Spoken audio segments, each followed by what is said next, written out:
네, 여러분 문장 순서 배열 많이 어려우시죠?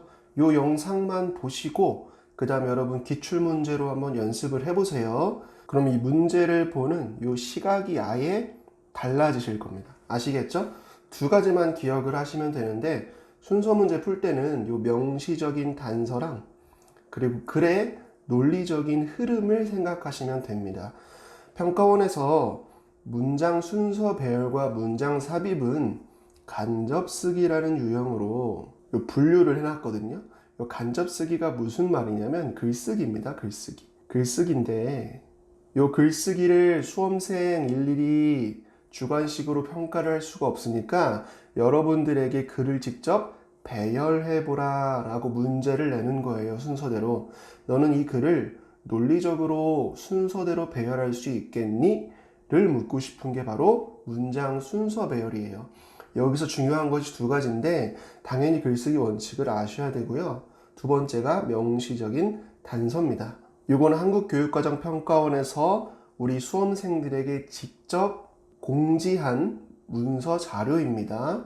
문장 순서를 이렇게 낸다고 알려줬어요. 문장 간의 논리적 관계와 단서들을 활용하여 전체 흐름을 종합적으로 파악하는 능력이 중요하다. 특히 예시, 나열, 비교, 대조, 원인, 결과 등 글쓰기에서 사용되는 보편적인 글의 구조를 이해하는 능력이 필요하다고 되어 있죠. 명시적 단서는 여기 잘 나와 있습니다. 선생님이 최근 3년 동안 출제되었던 모든 명시적 단서를 다 써놓은 거예요. 대명사, 그리고 지시어, 정관사, 접속사 이런 식으로 요 they라는 거, she라는 거, there이라는 게 어떤 단서가 되느냐, 문장 내에서 요 they, she, there이란 대명사가 나온다는 말은 그 명사를 대신해 준다는 말이거든요. 그럼 앞에 뭐가 나와야겠죠? 예, 그 대명사를 있게 만든 원래 명사가 나와야 돼요. 그 다음 뭐가 나와요? 대명사가 나오는 거죠.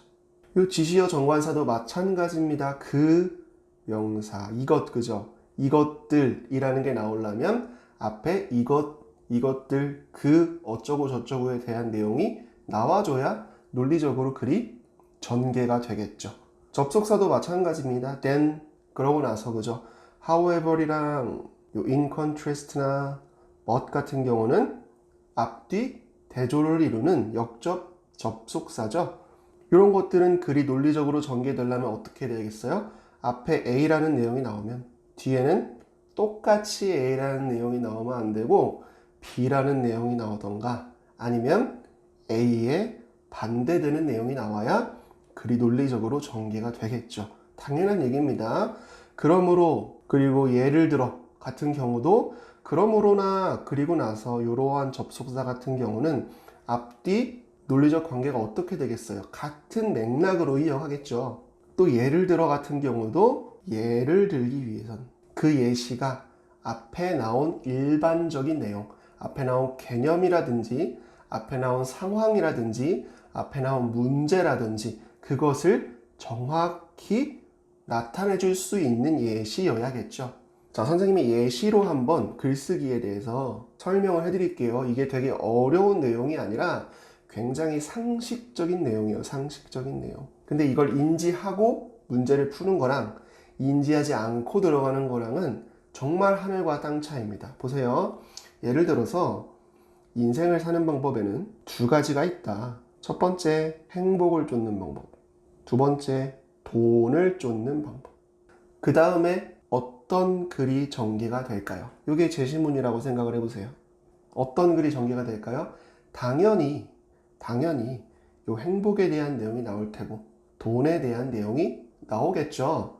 인생을 살아가는 데 있어서 두 가지 방법 중에 첫 번째, 행복이란 어쩌고 저쩌고다. 그 다음 뭐가 나오겠어요? 당연히 돈에 대한 내용이 나오겠죠. 인생을 살아가는데 돈을 쫓는 것은 이러한 것이다. 자, 그 다음 뭐가 나올까요?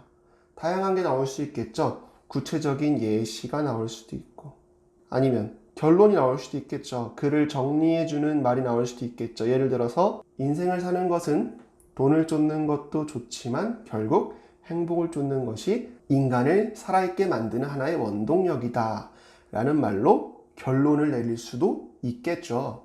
이러한 아주 기본적인 글쓰기, 이런 기본적인 글쓰기가 다 어디에 적용이 되냐면 우리가 보는 36번, 37번 요 순서 문제에 적용이 됩니다. 그랬을 때 요 문단과 요 문단과 요 문단과 요 문장을 이어주는 역할을 하는 것이 바로 뭐예요? 요 명시적인 단서들이 되는 거예요. 자, 몇 개만 선생님이랑 같이 보고 그 다음 여러분 스스로 한번 공부해 보세요. 알겠죠? 제가 3개년은 다 정리를 해놨거든요. 그러니까 여러분들 이거 보시고 공부하시면 도움 많이 되실 거예요. 아시겠죠? 자, 박스를 먼저 항상 읽는 거예요. 순서는 뭐에 대한 내용인지 파악만 하시면 돼요. 보시면 화석 기록이죠. 화석 기록은 진화의 증거를 제공한다겠죠. 그 이야기, 화석이 제공하는 그 이야기는 변화 중에 하나래요. 그죠? 생물체, 과거에 존재했던 생물체인데 그게 더 이상 우리와 같이 있지 않다는 말이겠죠. 연속적인 그런 변화가 발견되는데 많은 화석에서 뭐를 보여주면서 변화를 보여주면서 시간이 흐름에 따라 변화를 보여주면서 연속적인 화석이 연속적인 변화가 발견이 된다라는 말이겠죠. 뭐로부터? 공통의 조상으로부터 어떤 진화에 대한 내용을 얘기를 하고 있는데 그 진화의 증거를 제시해 주는 게 바로 뭐예요? 이 화석 기록이라는 말이겠죠. 이 화석 기록에 대해서 얘기를 해주고 있고요. 먼저 B나 C를 보는 거예요. 여러분들 아시겠죠? 확률적으로 접근해야 됩니다. B나 C가 아닌 것 같은 경우에 A를 보시면 돼요. 보시면은 힌트가 나와 있어요. 그 화석 기록도 있고 C에도 그 화석 기록이 있어요. 그러니까 앞에서 나온 화석 기록을 B에서도 받아줄 수 있고 C에서도 받아줄 수 있는 거겠죠. 그리고 해서 다시 봤더니 이러한 예측이라는 게 나와요. 박스에서 이러한 예측이 있었나요? 없었죠. 그럼 당연히 C를 먼저 읽는 겁니다. 그리고 C를 읽어봤더니 뭐가 나와요? 이 예측에 대한 내용이 나옵니다. 이 예측이 그대로 이러한 예측으로 이어지고 있는 거겠죠. 정답은 CBA 5번이 됩니다. 자, 글이 어떻게 쓰여 있는지 파악하는 게 중요합니다. 여러분들 보시면 여기 매몰 비용의 오류가 나와요. 이 매몰 비용의 오류라는 단어를 몰라도 이러한 단어가 있구나 정도로 생각하시고 넘어가시면 돼요. 왜? 여기 경제학이라는 용어가 나오니까 아, 경제학 용어구나 라고 그냥 생각하시면 문제 없습니다. 이 아이디어는 자, 정의를 해주고 있죠. 너가 투자를 했고 그리고 너가 소유권을 갖고 있을 때 가치를 좀 과대평가하는 거, 그게 바로 매몰 비용의 오류라는 거겠죠. 보시면은 B나 C를 항상 먼저 보라고 말씀을 드렸어요. 이것은으로 매몰 비용의 오류를 받아줄 수도 있고 이러한 인간의 경향성이라고 해서 매몰 비용의 오류를 받아줄 수도 있죠. 이럴 땐 둘 다 읽어보셔야 됩니다. 보시면은 B에서는 매몰 비용의 안 좋은 측면에 대해 얘기를 하고 있고요. C에서는 매몰 비용의 긍정적인 측면에 대해서 얘기하고 있어요.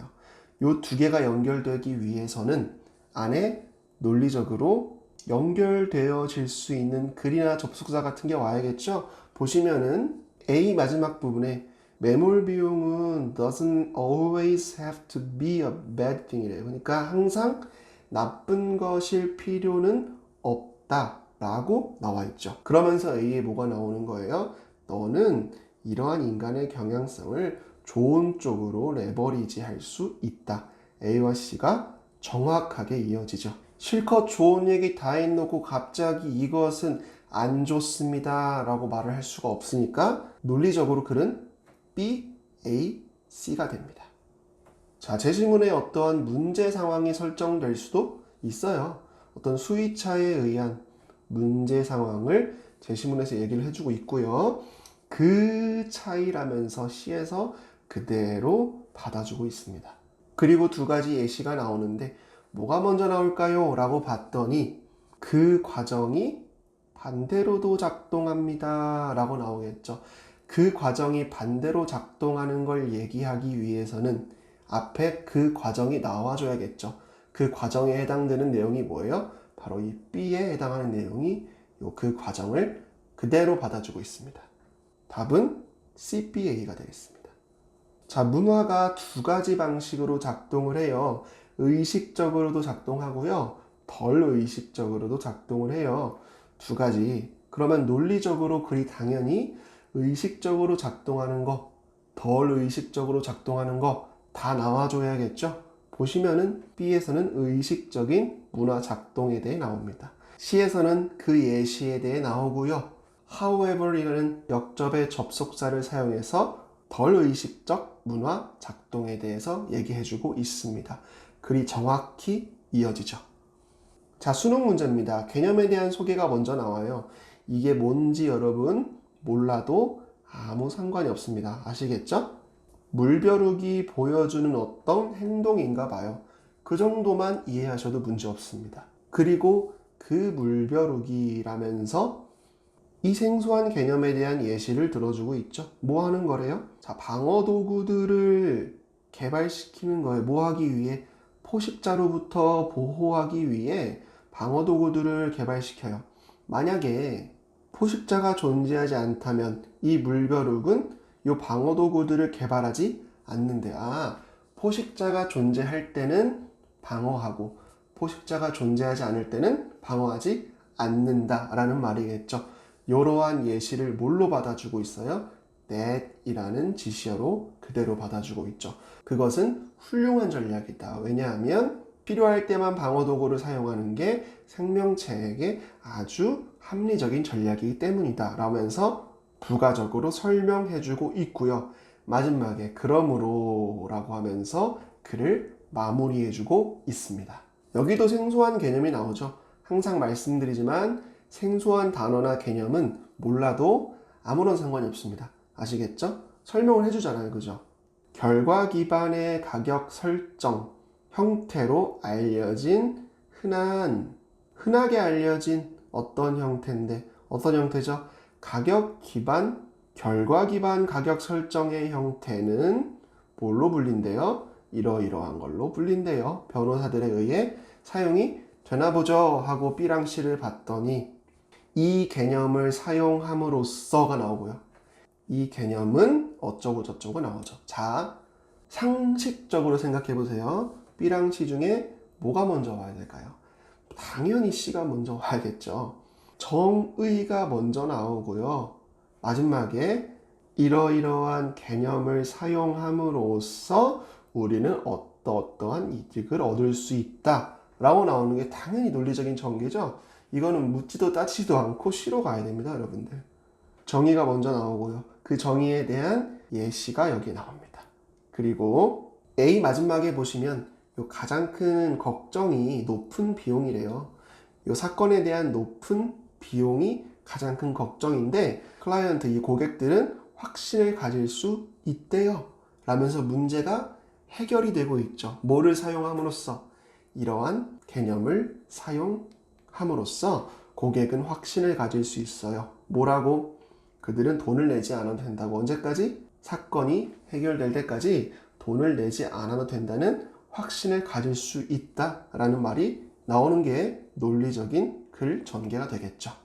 자, 선생님이랑 1년치만 가볍게 봤는데 여러분들 자료 블로그에 올려드릴 테니까요. 다운 받으셔가지고 쭉 한번 보세요.